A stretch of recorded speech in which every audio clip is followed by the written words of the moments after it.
Let's take a moment to unpack why this filter and the sound that is going with it are so incredibly ableist. Let's start out with the obvious and easy answer here. When you're using this filter, for most of you, honestly, the symmetry is not that different. But when you have people with facial differences that put this on, and there is an obvious difference, your joke about how ugly half of your face is because your eyebrow is a slightly different shape takes on a greater meaning. The thing I'd actually like to dive more deeply into is about the sound itself. It comes from the movie The Hunchback of Notre Dame, which is one of the most openly ableist movies I have ever seen.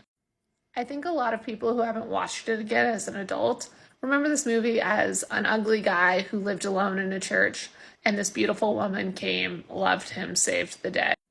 But what it actually is the story of a disabled man who was told that he was worthless, that he was ugly, that he was unlovable, and that he was a burden on society that was kept locked away.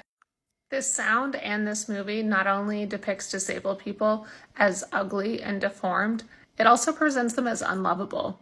When you look at the storyline and how Esmeralda felt about Quasimodo, she views him as a friend and someone worth her pity and her time, but not her love. It reinforces this idea that disabled people are not worthy of romance and romantic love. They're just there to be friends or objects of maybe pity. That disabled people are not worthy of romantic love. They are not the heartthrob in a storyline. They are the character that is lucky to get pity or at most friendship.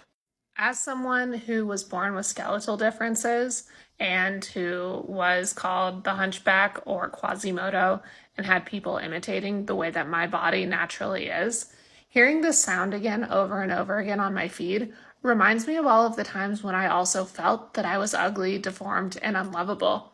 It reminds me of how that movie made me feel watching it as a child. When it comes to viral trends on social media, I think it's always worthwhile to take a moment and ask yourself if the cost of this joke or this trend is a marginalized group or community.